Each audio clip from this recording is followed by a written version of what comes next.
Hello बच्चों। और कैसे हैं आप सब?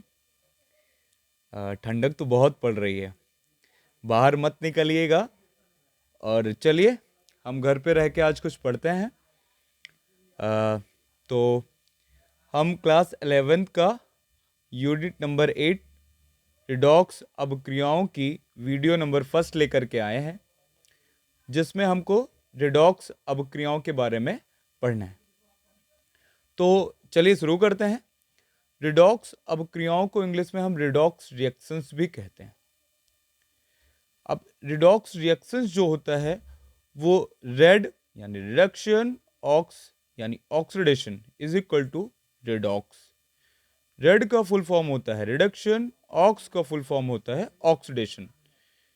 तो हम कह सकते हैं कि reduction plus oxidation is equal to redox reactions. तो अगर इसको हिंदी में हम कहें तो ऑक्सीडेशन यानी ऑक्सीकरण, रिडक्शन यानी अपचयन, अभिक्रियाएं, यानी हम रिडॉक्स अभिक्रियाओं को हम ऑक्सीकरण अपचयन अभिक्रियाएं भी कह सकते हैं या कहते हैं। तो अब देखिएगा रिडॉक्स अभिक्रियाओं में क्या होता है, कभी कभी क्या होता है, कभी कभी एक यौगिक का ऑक्सीकरण होता है और किसी दूसरे यौगिक का क्या होता है, अपचयन होता है। तो कभी कभी क्या होता है, किसी एक ही यौगिक का ऑक्सीकरण भी होता है और किसी एक ही यौगिक का अपचयन होता है। तो हम कह सकते हैं कि ऐसी अभिक्रियाएं जिनमें ऑक्सीकरण तथा अपचयन दोनों संपन्न होता है, रिडॉक्स अभिक्रियाएं कहलाती हैं। फिर से, ऐसी अभिक्रियाएं जिनमें ऑक्सीकरण तथा अपचयन दोनों संपन्न होता है, रिडॉक्स अभिक्रियाएं कहलाती हैं। अब बच्चों के दिमाग में ये निकल के आ रहा होगा कि सर रिडॉक्स तो समझ में आ गया, लेकिन सर ये ऑक्सीकरण और अपचयन क्या होता है? हाँ, तो सबसे इंपॉर्टेंट टॉपिक इस चैप्टर का यही है, ऑक्सीकरण और अपचयन। आप पता कैसे करेंगे कि इस अभिक्रिया में ऑक्सीकरण हो रहा है कि अपचयन हो रहा है? तो चलिए सबसे पहले अब हमको पढ़ना है ऑक्सीकरण और अपचयन। तो चलिए हम स्टार्ट करते हैं। तो ऑक्सीकरण की प्रारंभिक अवधारणाएं, यानी पहले के वैज्ञानिकों ने ऑक्सीकरण को कैसे बताया या ऑक्सीकरण को पता कैसे करते थे कि ऑक्सीकरण हो रहा है या अपचयन हो रहा है। तो उन्होंने कुछ अपने प्रारंभिक विचार दिए थे। उन्होंने क्या किया, 4 प्रारंभिक विचार हैं और 2 आधुनिक विचार हैं। तो सबसे पहले हम प्रारंभिक विचार पढ़ेंगे। तो पहला जो विचार है, पहली जो अवधारणा है, वो पहली अवधारणा है ऑक्सीजन का योग।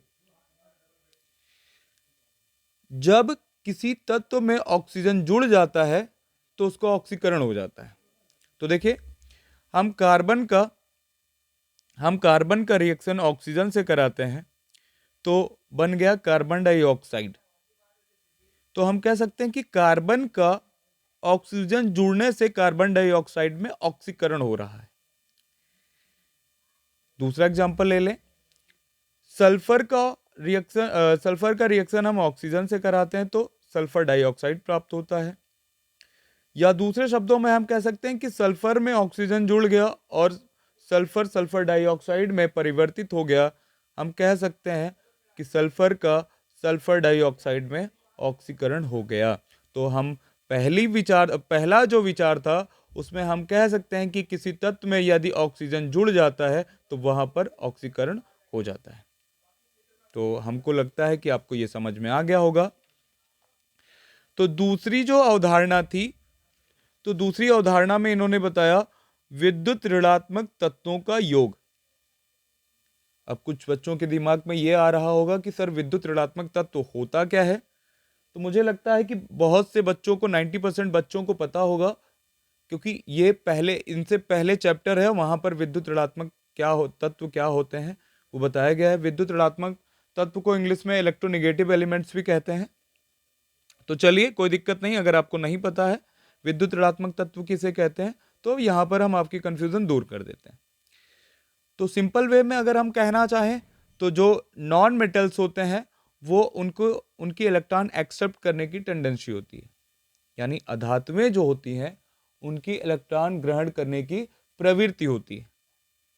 या और अच्छे से अगर हम जानना चाहते हैं तो हम कह सकते हैं कि किसी सहसंयोजी यौगिक में या किसी सहसंयोजी बंध से साझे के इलेक्ट्रॉन को अपनी ओर आकर्षित करने की जो प्रवृत्ति होती है वो विद्युत ऋणात्मकता कहलाती है। और वो तत्व जो साझे के इलेक्ट्रॉन को अपनी ओर आकर्षित करने की प्रवृत्ति रखता है वो विद्युत ऋणात्मक तत्व कहलाता है। तो कॉमन सी चीज हम कह सकते हैं कि जो नॉन मेटल्स होते हैं उनकी इलेक्ट्रॉन एक्सेप्ट करने की टेंडेंसी होती है, अर्थात वो विद्युत ऋणात्मक तत्व होते हैं। तो मुझे लगता है कि विद्युत ऋणात्मक तत्व क्या होते हैं सबको समझ में आ गया होगा। तो चलिए हम एग्जांपल ले लेते हैं। हमने आयरन ले लिया, आयरन का रिएक्शन हमने क्लोरीन से कराया, तो क्लोरीन जो है वो इलेक्ट्रोनेगेटिव एलिमेंट्स है, यानी विद्युत ऋणात्मक तत्व है। अब जो है आयरन का क्लोरीन से रिएक्शन कराया तो फेरिक क्लोराइड मिल गया। तो यहां पर हम देख रहे हैं विद्युत ऋणात्मक तत्व यानी क्लोरीन जो है वो आयरन के साथ जुड़ जा रहा है। तो यहां पर हम कह सकते हैं कि यहां पर ऑक्सीकरण हो रहा है, आयरन का फेरिक क्लोराइड में ऑक्सीकरण हो गया। तो हमको लगता है आपको समझ में आ गया होगा। तो अगला पॉइंट हम पढ़ते हैं, हाइड्रोजन का निष्कासन। तीसरी जो अवधारणा थी उसमें इन्होंने बताया था कि यदि किसी यौगिक से हाइड्रोजन निकल जाता है वहां पर क्या होता है, ऑक्सीकरण हो जाता है। तो हम एग्जांपल ले लेते हैं। हमने हाइड्रोजन सल्फाइड लिया, हाइड्रोजन सल्फाइड में आयोडीन से रिएक्शन कराते हैं तो हम देखते हैं हमको 2Hi मिल गया और सल्फर मुक्त हो गई। तो यहां पर हम देख रहे हैं H2S से जो है वो हाइड्रोजन निकल गई और सल्फर मुक्त हो गई। तो इस प्रकार हम कह सकते हैं कि हाइड्रोजन सल्फाइड का सल्फर में ऑक्सीकरण हो गया। तो जो हेडिंग आपने पढ़ी हाइड्रोजन का निष्कासन, तो आप देख सकते हैं कि हाइड्रोजन सल्फाइड से हाइड्रोजन निष्कासित हो गई और सल्फर का ऑक्सीकरण हो गया, यानी H2S का सल्फर में ऑक्सीकरण हो गया। तो हमको लगता है कि आपको समझ में आ गया होगा, यदि किसी यौगिक से हाइड्रोजन निकल जाती है तो वहां पर उसका ऑक्सीकरण हो जाता है। अब अगली अवधारणा पढ़नी है हमको, धन विद्युतीय तत्वों का निष्कासन। तो अब बच्चों के दिमाग में आ रहा होगा कि धन विद्युतीय तत्व क्या होते हैं। तो कॉमन वे में अगर हम कहना चाहें तो हम कह सकते हैं कि जो मेटल्स होते हैं, जो धातुएं होती हैं, वो धन विद्युतीय होती हैं, यानी धातुओं की जो टेंडेंसी होती है वो इलेक्ट्रॉन डोनेट करने की होती है। तो हम कह सकते हैं कि वे तत्व जिनकी इलेक्ट्रॉन डोनेट करने की टेंडेंसी होती है, इलेक्ट्रॉन त्याग करने की प्रवृत्ति होती है, वो धन विद्युतीय तत्व कहलाते हैं। तो हमने पोटेशियम आयोडाइड लिया, पोटेशियम आयोडाइड में हमने क्लोरीन से रिएक्शन कराया और हमको न्यू कंपाउंड मिल गया 2KCl और प्लस I2। तो हम देख सकते हैं कि पोटेशियम आयोडाइड में आयोडीन से जो है वो पोटेशियम निकल गया, यानी धन विद्युतीय तत्व निकल गया और आयोडीन मुक्त हो गया। तो हम कह सकते हैं कि यहां पर क्या हुआ, पोटेशियम आयोडाइड से पोटेशियम का जो निकलना है वो ऑक्सीकरण कहला रहा है। तो हम कह सकते हैं कि जब किसी यौगिक से धन विद्युतीय तत्व निकल जाते हैं तो वहां पर उसका ऑक्सीकरण हो जाता है। तो हमको लगता है आपको समझ में आ गया होगा। तो हम 4 अवधारणाएं हमने पढ़ी हैं। पहली अवधारणा क्या थी, ऑक्सीजन का योग। तो फिर से एक बार मैं बता दे रहा हूं कि जब किसी तत्व में ऑक्सीजन जुड़ जाता है तो वहां पर उसका ऑक्सीकरण हो जाता है, जैसा कि अभी हमने आपको समझाया था।